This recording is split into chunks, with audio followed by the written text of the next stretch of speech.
पूर्व केंद्रीय मंत्री तुषार चौधरी वर्तमान विधायक का बयान सामने आया है। चौधरी ने कहा, गुजरात में 160 से ज्यादा भाजपा के विधायक हैं, जिसमें कुछ कांग्रेस के विधायक थे। भारतीय जनता पार्टी ने उन सभी विधायकों को मंत्री का लालच देकर भाजपा में शामिल कराया गया, लेकिन वहां भी जाने के बाद आपस में ही फूट दिखाई दे रही है। इतना ही नहीं, तुषार चौधरी ने बताया कि भाजपा ऐसी स्थिति में पहुंच गई है कि अंदरूनी कलह दिखाई दे रही है। आने वाले समय में अपने आप इसका खुलासा जनता के सामने दिखाई और सुनाई देगा। મંત્રીમંડળમાં હવે પરિસ્થિતિ સરકારની એવી થઈ ગઈ છે કે 160 કરતા વધારે ધારાસભ્યો થઈ ગયા છે અને અમારામાંથી જે લોકોને લઈને ગયેલા એ બધાને વચન આપીને લઈ ગયા છે કે તમને બી મંત્રી બનાવીશું।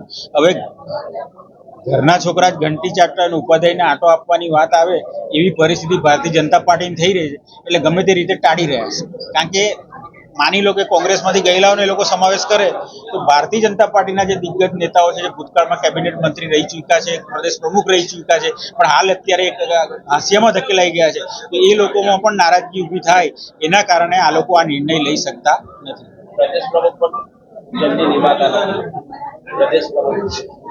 પ્રદેશ પ્રમુખની પણ એ લોકો કવાયત કરી રહ્યા છે, પણ હજી સુધી એ નિમણૂક કરી શકતા નથી, કારણ કે ભારતીય જનતા પાર્ટીમાં આંતરિક ઉકળતો ચરુ છે। એ ચરુ ગમે ત્યારે વિસ્ફોટ રૂપે બહાર આવે તો નવાઈ નહીં, એટલે એ લોકો ડરી રહ્યા છે। ગુજરાત કોંગ્રેસના ઇતિહાસમાં પહેલી વાર જિલ્લા કોંગ્રેસ પ્રમુખ અને શહેર કોંગ્રેસ પ્રમુખોની નિયુક્તિ માટે એઆઈસીસી થી ઓબ્ઝર્વર આવ્યા હતા અને એમના નામોની જાહેરાત પણ પહેલી વાર દિલ્હીથી કરવામાં આવી।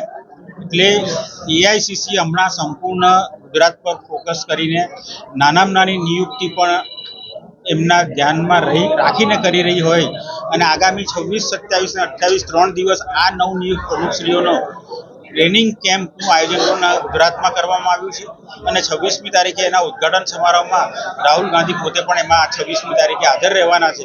એટલે એ દિવસે આ 3 દિવસના કેમ્પમાં આગળ કોંગ્રેસ કઈ રીતે વધવા માંગે છે, જિલ્લા પ્રમુખ પાસે કોંગ્રેસ પક્ષની શું અપેક્ષા છે, એની પાસે કયા પ્રકારની કામગીરી કરાવવા માંગે છે, એ તમામ માહિતી આ 3 દિવસના કેમ્પમાં પ્રમુખશ્રીઓને પણ આપવામાં આવશે। સાથે સાથે પ્રમુખશ્રીઓને સૂચના પણ આપવામાં આવી છે કે 3 મહિને તમારી સમીક્ષા કરવામાં આવશે અને જો તમે કામગીરી તમારી બરાબર નહીં હોય તો તમને બદલી પણ કાઢવામાં આવશે, એવું પણ પ્રમુખશ્રીઓને સૂચના આપવામાં આવી છે।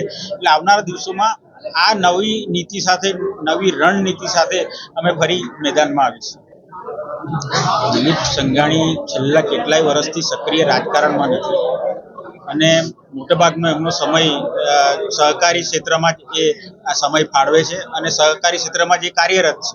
પણ આજે સુરત આવ્યા અને કદાચ ભારતીય જનતા પાર્ટી નવા પ્રદેશ પ્રમુખ બનાવવાનું વિચારતી હોય અને એમને સપનું આવ્યું હોય કે મારે બનવું હોય તો શું કરવું જોઈએ, તો કે એવા નેતાની વિરુદ્ધ બયાન આપવું એટલે હું લાઇમલાઇટમાં આવી જાઉં, એટલે માત્ર ને માત્ર લાઇમલાઇટમાં આવવા માટે આ બયાન આપ્યું હોય એવું મને લાગી રહ્યું છે। જે રીતે વિસાવદરની અંદર આમ આદમી પાર્ટીના જે ધારાસભ્ય ચૂંટાયા છે એ સીધો ટાર્ગેટ હવે તમારી સાથે પણ કરી રહ્યા છે, કોંગ્રેસ ઉપર પણ, જો કે તમારું ગઠબંધન હતું અત્યાર સુધી।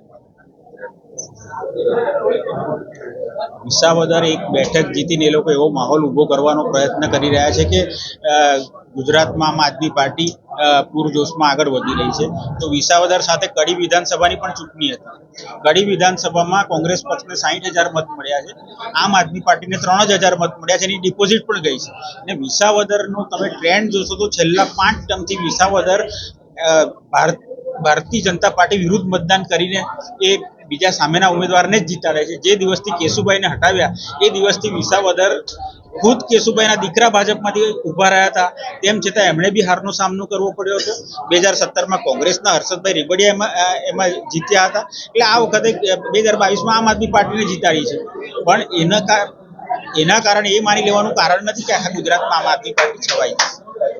ચૈતર વસાવાની જે રીતે ધરપકડ થઈ છે, બાબતે તમારે કેવું?